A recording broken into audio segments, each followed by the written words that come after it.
Well, we got a great MMO on the next-gen console. It looks like MOBAs are not going to stop growing anytime soon. And what the hell is happening with EVE Online?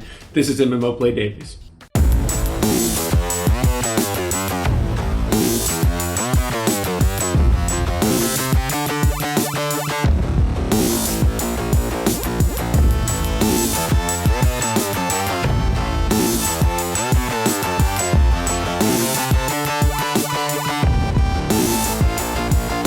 What's up, everybody? I'm the Higgs from MMO-Play.com. Welcome to your one-stop shop for everything you need to know in the MMO universe, MMO-Play Dailies. We've got tons of news. It's going to be a great show. Let's jump in. If you are a Dungeons & Dragons fan and you've got an Xbox One, hold on to your panties. Neverwinter, the D&D MMO that we all know and love, I think. It's a great game, is now on Xbox One. There's one itty-bitty caveat, however. You have to have an Xbox Gold membership in order to play the thing. You can sample it up until April 2nd if you've got a silver, but unless you get a gold, you can't play the whole thing. Oh, Microsoft, making your money.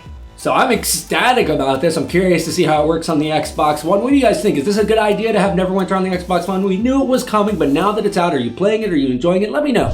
Well, Siege Lord is finally appeasing its player base by giving them a lot more content. Just not quite in the way that they were thinking they were going to get it. With their April update, they are adding in a bunch of new content. And instead of doing this in like the normal MMO kind of expansion-y way where now there's this new continent that you can check out, they're giving you this alternate reality a la sort of a Warlords of Draenor idea. Except that Siege Lord, I think, wisely went to an alternate future instead of an alternate past, so they don't have the Doctor Who timey-wimey questions to answer like they do at Warcraft. Seriously, don't leave a comment about why there are no timey-wimey questions in Warlords of Draenor. I've read it all. I don't care. It's still dumb. And if not dumb, at the very least sloppy. I mean, come on, Metza. You gave us Arthas. You can't give us something better than that? What about Azshara? Why not just give us another Caverns of Time thing where we get to play with these old orcs instead of giving us a whole expansion? But I digress. Siege Lord jumps forward to 3015, and it looks like the power-lusty story that's going on in Siege Lord is only going to be amplified in this alternate future. It looks like a really cool update if you're playing that game.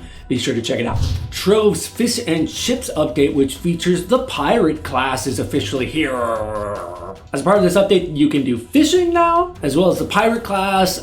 Characters between levels of 70 and 80 can check out some sea vessels. And if you are new to the game and you are hungering to get into that level 70 content, there is a way for you to spend $19.99 and do just that. It's called the Pirate Pack, and it unlocks the new class, some ships, some sails, and some new costumes. That is really hard to say. Some ships, some sails, and some new costumes. So if you're playing Trove, get ready to swashbuckle your little heart out. Well, you guys know I have sort of a love-hate relationship with MOBAs. I really enjoy playing them. I've just never really gotten into them hardcore. Thankfully, Heroes of the Storm, a MOBA that I will probably actually play the crap out of for a while, is coming out soon. Why haven't I gotten invited to the beta yet? Because new data suggests that the popularity and growth of MOBAs is only going to get bigger in 2015. How much bigger? We're talking a 23% increase on what is already a hundreds of millions of dollar revenue stream. 23% increase just this year. Also in this study was a bunch of cool demographic information, some of it not that surprising, like the majority of MOBA players are dudes, or that most of them are in their mid-20s. What was slightly surprising was to find out that the majority of the revenue stream from free-to-play MOBAs comes from buying cosmetic gear and not actual characters themselves. But then again, when you consider that Dota 2 and Heroes of New Earth both have their entire roster open for everybody, I guess that's not that surprising. There was a lot of other really cool information in this survey, and I recommend you check out the story in the links below to devour it all yourself. I feel like we should just have a segment in the show called Why Racing MMOs Always Suck. We've talked in the short lifespan of this show, we've talked about a bunch of racing MMOs that aren't quite living up to speed. Ha! Project Cars, we've talked about before, constant delays for that game. Everything gets pushed back. A lot of people are saying that the newest release date, which is in May, is just like, nothing. It's going to get pushed back. It's not going to happen. Well, the development team behind Project Cars is giving us a little glimmer of hope. They're saying that in order to reward us for our patience, we're going to get a free car every month. As of right now, I'm not sure when this free month car deal is going to end. So it seems to me they're going to have to get a nice balance. You don't want to only give it to people for like 3 months because then they don't feel like they were rewarded for their patience. And you also don't want to give it to them for 5 years because then who cares? So it'll be interesting to see how long this thing goes on. Okay, full transparency right up front with this story. Everything I'm about to say about EVE Online may be a complete hoax or an April Fool's joke. I don't know. I certainly wouldn't be the first person to say that it might be. A lot of people are saying that what I'm about to report to you is not real and that it's just something for April 1st.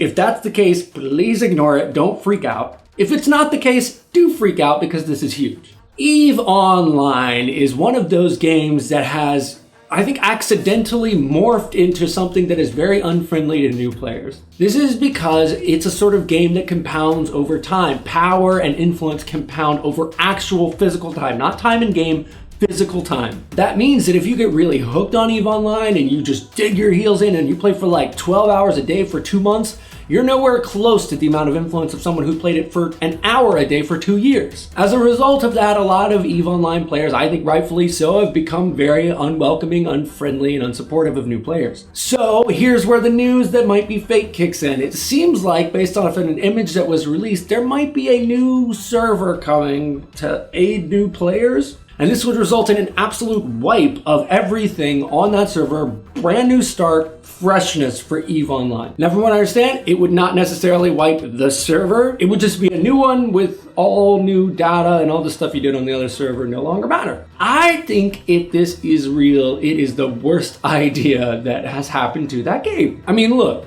You made a game, you designed it in such a way that the time you invest in it, physical, real world time, is its own very powerful currency. You can't undo that currency with just chopping it at a meat cleaver and saying, okay, now over in this place, all that time that you invested no longer matters. Because what do you think is gonna happen? Let's say best case scenario, your game's around for another 7 or 8 years.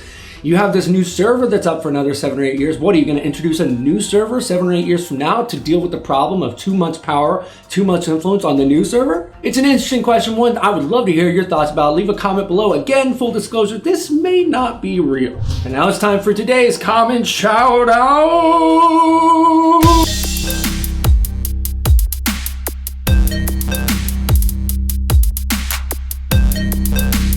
Today's comment shout out, we're not actually doing a comment. This is a message that we received through the MMO-Play YouTube inbox. I just want to say up front that it was not my vote to read this to you, but the moderators over at MMO-Play thought that it was something you needed to know. I disagree, but that's a whole other deal. So I'll just read the message to you. Again, we received this in our inbox. I'll just put it out there. It says, hey MMO-Play moderator, I'm writing in the hopes that this will reach someone other than the Higgs. I have no doubt that if he were to read this message first, he would censor or outright delete it. You see, I know the man you call the Higgs, IRL. His name is Matthew, and he's from Alaska. When we were younger, Matt and I attended a Catholic school. He was always quiet and seemed to only want to watch people. Although he and I were never close, he did catch my attention most of the time without him knowing it. One day, I was watching him in the cafeteria. He was staring across the room at our gym teacher, Mrs. Thompson. Out of nowhere, Matt starts smiling. It's the darkest, oddest smile I've ever seen. A minute later, Mrs. Thompson's throwing up. She keels over and collapses, dead. Matt just gets up and walks away. I never saw him again. Please, you have to believe me. The Higgs is a lot of things, but an affable, informational, entertaining daily MMO news host can't be one of them. He's a maniac. Please don't give him the attention he seeks. He'll only use it for evil. Sincerely, a concerned viewer. All right, no, I get transparency. I just don't see why you want to put this out there. I mean, it's not true. No, I'm not going to put this phone call in the video. It serves no purpose. Why would the viewer want to know that I called you and said that we should put this in? It serves no purpose, man.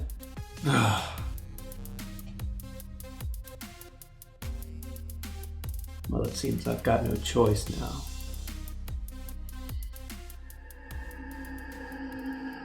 I am not the one they call the Higgs. The Higgs is a phantom. A creature I used only to get your attention. You all follow me now. And you are doomed. Everyone who likes the Higgs and MMO-Play Dailies is my servant. Forever. So yeah, like this video. That brings us to the end of this show. Please do share this video all over the place. Leave a comment for a chance to be included in tomorrow's comment shout out. Before we go, we got a new feature. Technically the second part of shout outs, but we're going to do it at the end of the show.